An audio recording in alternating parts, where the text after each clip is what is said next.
This past summer, my family and I went on a vacation to Wyoming, South Dakota, and accidentally Montana at one point.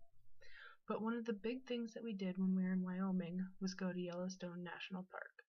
While we were in Yellowstone, we got to see really pretty scenery, watch Old Faithful erupt, and see some wildlife up close. At one point, though, us seeing wildlife was almost way too up close and personal. My grandfather almost got separated from us by a grizzly bear. As we were driving through Yellowstone, the 7 of us made a consecutive decision to stop for a bathroom break. My grandfather didn't have to use the restroom, so he walked back behind the building to see if he could see any elk in the field that was back there. When everyone was out of the bathroom, we were waiting for my grandfather to get back when a couple of cars drove up and told us that there was a grizzly bear headed our way.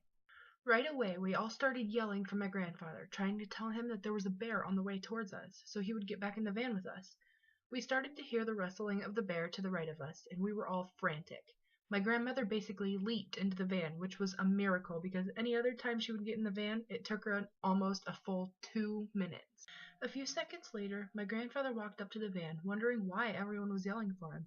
He thought that everyone was just ready to go and that we were yelling at him to come back to the van so we could leave.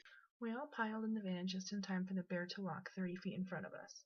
When the bear had passed and we all had our pictures, we took a huge sigh of relief and started talking about what just happened. My grandfather was laughing about everything. My brother's girlfriend was apologizing for yelling at him so much, and my mother, father, brother, and I were laughing at how quickly my grandmother got into the van. After we all got over the shock of what had happened, we got to laugh and have a good time with it and the rest of our vacation.